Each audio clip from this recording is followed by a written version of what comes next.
Hello and welcome back dear students. Last जो हमारा session था उसमें हम लोगों ने सेकंड यूनिट स्टार्ट कर दिया था।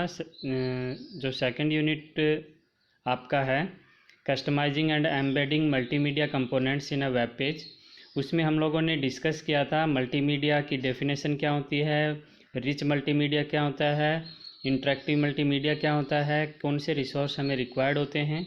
साथ ही हमने सीखा था किस तरीके से हम लोग कस्टमाइज़ और एम्बेड कर सकते हैं मल्टीमीडिया कंपोनेंट जो आपके ऑडियो वीडियो या ग्राफिक्स एनिमेशन एट्सेट्रा अपने वेब पेज पे हम जब ऐड ऑन करते हैं तो उसमें हम क्या चेंजेस कर सकते हैं उसके बारे में हमने सीखा था। आज हम डिस्कस करने वाले हैं advantage and disadvantage of multimedia on a web page.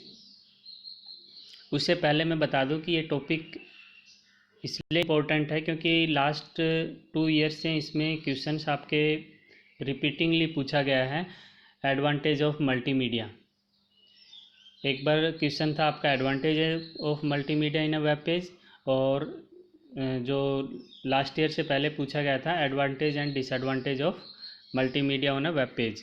तो question exam point of view से इम्पोर्टेंट है, इसलिए आज का जो सेशन है वो आपको अच्छे से और ध्यान से सुनना है, समझना है।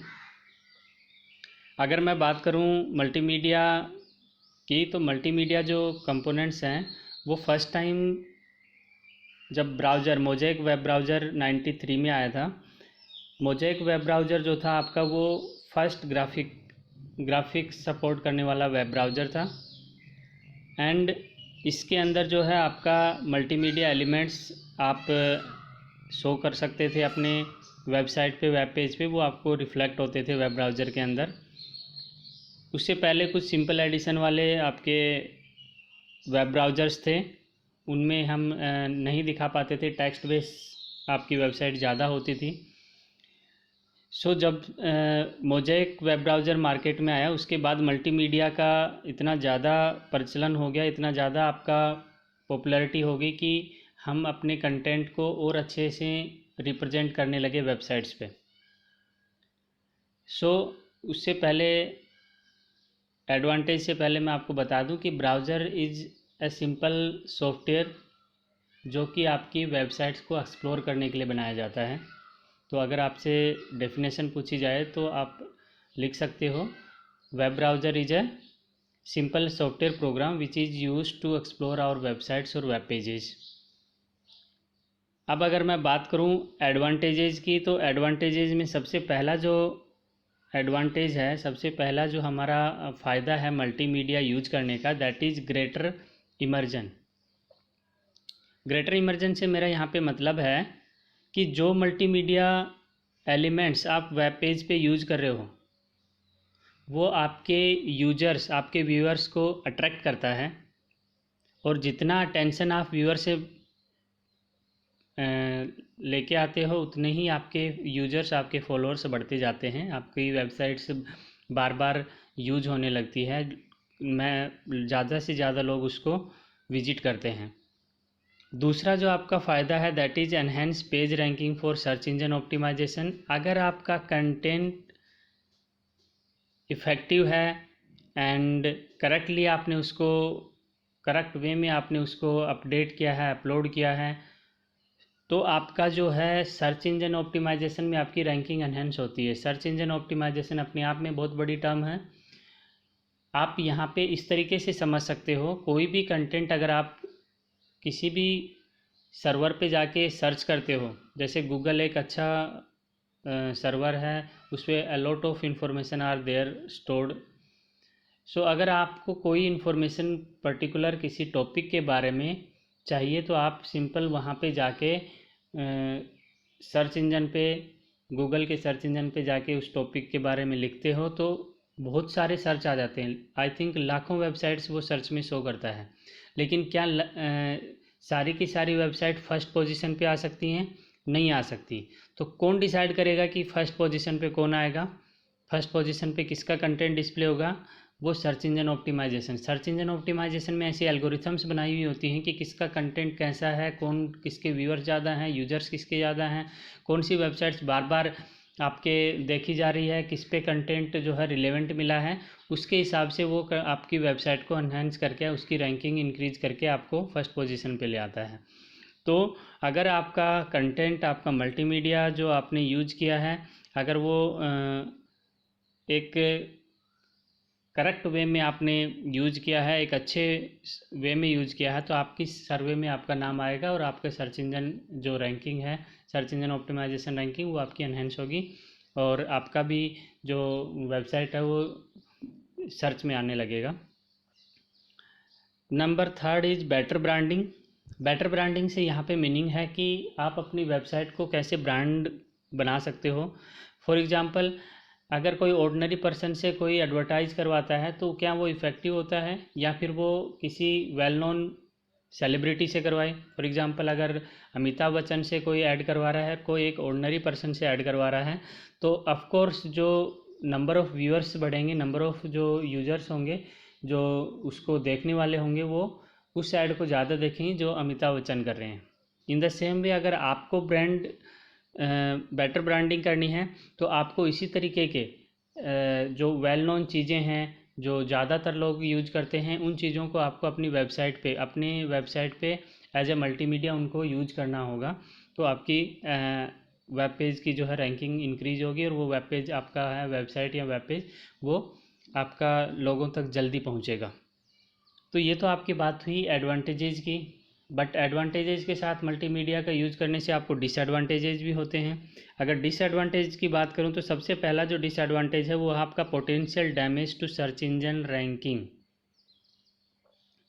यानी कि जो आप मल्टीमीडिया कंपोनेंट्स आप अपनी वेब पेज पे यूज कर रहे हो, उसका फ़ायदा है तो उसका नुकसान भी है। अगर आपने उसको सही तरीके से यूज़ नहीं किया है तो आपको आपके कंटेंट से आपको नुकसान भी हो सकता है।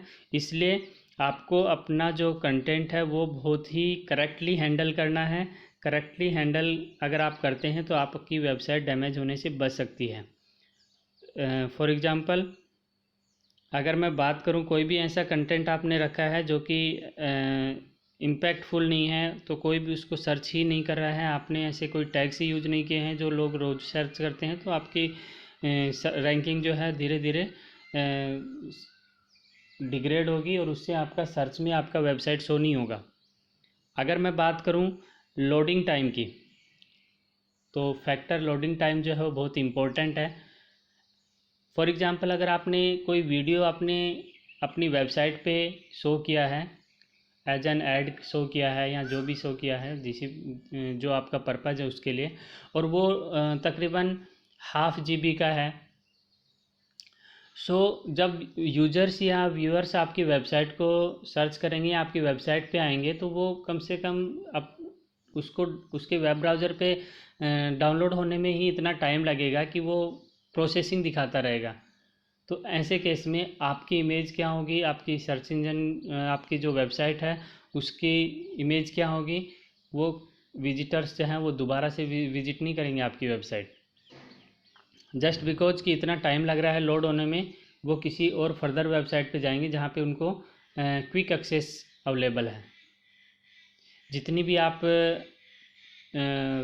ई कॉमर्स वेबसाइट्स देखते हो, अमेजन पे जाओ, आप फ्लिपकार्ट पे जाओ, आप जो भी अदर वेबसाइट्स हैं उन पे जाओ, आप जैसे ही वेबसाइट लिखते हैं उसके बाद उसका पूरा कंटेंट एकदम से डिस्प्ले हो जाता है, आपकी हर एक फ़ोटो इजीली शो हो जाती है आपके वेब ब्राउज़र पे, क्योंकि वो छोटे छोटे फॉर्मेट्स में होती हैं, उनकी जो मेमोरी है वो बहुत कम होती है, इसलिए वो इजीली और फास्ट डिस्प्ले होती हैं।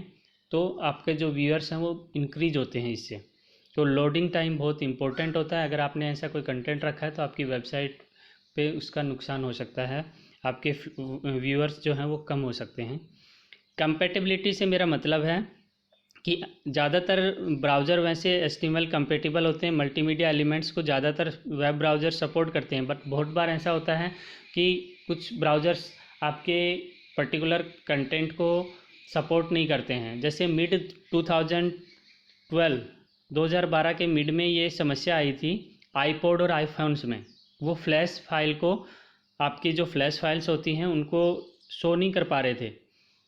यानी कि उसको वो डिस्प्ले नहीं कर पा रहे थे वेब ब्राउज़र पे, तो उसके लिए प्लगइन समस्या आती है। ऐसे केस में क्या होगा, अगर ऐसे कंपेटिबल नहीं है तो भी आपका क्या होता है, वेबसाइट पे इम्पैक्ट सही नहीं पड़ता। तो जब भी आप कोई वेबसाइट या वेब पेज पे मल्टीमीडिया अपना कंटेंट जो डाल रहे हो, उससे पहले आप देखें कि क्या वो कंपेटिबल है हर तरीके के ब्राउज़र पे, कि यूजर्स जो आपके हैं वो कोई भी हो सकता है, जो भी आपके यूज़र होंगे उनके लिए कौन सा ब्राउज़र यूज़ कर रहे हैं आपको नहीं पता है, लेकिन आपको सिर्फ ये पता है कि जो आप कंटेंट अपलोड करने वाले हो क्या वो हर तरीके के, वो स्मार्टफोन में चलेगा, वो एंड्रॉयड के फ़ोन में चलेगा, सिम्बियन के ऑपरेटिंग सिस्टम पे चलेगा, विंडो पे चलेगा, लिनक्स पे चलेगा या नहीं चलेगा। तो ये आपको जब आप वेबसाइट करते हो तो इन चीज़ों का ध्यान रखते हो, अदरवाइज़ इससे क्या होगा, आपकी जो वेबसाइट की इमेज है वो ख़राब होगी और व्यूअर्स आपके डिक्रीज होंगे। असेसमेंट की बात करते हैं। आपको ये सभी क्वेश्चंस एग्ज़ाम में आपको अपनी नोटबुक में करने हैं, और साथ ही अगर कोई डाउट है इन क्वेश्चंस में तो आपको मुझे कमेंट बॉक्स में लिख के बताना है। अगर मैं क्वेश्चंस थोड़ा सा डिस्कस कर लेता हूँ आप लोगों के साथ। मल्टीमीडिया टर्म्स हमने लास्ट क्लास में डिस्कस की थी। तो मल्टीमीडिया की डेफिनेशन और उसके टाइप्स आपको लिखने हैं कि डिफरेंट टाइप्स जो है, टेक्स्ट है, ग्राफिक्स है, आपका ऑडियो है, वीडियो है, ये आपको नोट करना है। साथ ही एडवांटेज एंड डिसएडवांटेज आपके आज के सेशन में हमने कवर किया। इंटरनेट ब्राउज़र क्या होता है, मैंने बताया था अभी डेफिनेशन ब्राउज़र की। ब्राउज़र क्या होता है, browser is a simple software programme जो आपकी वेबसाइट को एक्सप्लोर करने के लिए होता है। Also explain web page. Web page क्या होता है, वेब पेज एक सिंपल HTML डॉक्यूमेंट होता है जिस पे हम अपना कंटेंट जो है अपने यूजर्स को शो करते हैं। लिस्ट 5 इंटरनेट ब्राउज़र्स विच सपोर्ट मल्टीमीडिया। तो इसके लिए आप जा सकते हो, कोई भी 5 ब्राउज़र्स की अगर मैं बात करूं तो गूगल क्रोम है, आपका एप्पल सफारी है, माइक्रोसॉफ्ट इंटरनेट एक्सप्लोरर है, मोजिला फायरफॉक्स है, ओपेरा है, और भी बहुत सारे आपके आपके ब्राउज़र्स हैं वो आपके पास अवेलेबल हैं जिन पे हम अपना ग्राफिक्स यूज़ कर सकते हैं। साथ ही आपको फुल फॉर्म लिखनी है HTML और XML की। HTML हमने लास्ट ईयर भी पढ़ा था, तो HTML हमने लास्ट क्लास में भी डिस्कस किया था, लास्ट के सेशन में भी मैंने फुल फॉर्म बताई थी। तो आपको HTML की फुल फॉर्म आपको कमेंट बॉक्स में लिख के बतानी है। XML की जो फुल फॉर्म होती है that is extended markup language. Extended markup language. तो आप इस असाइनमेंट को अपनी नोटबुक में कर लेंगे। Thanks for watching.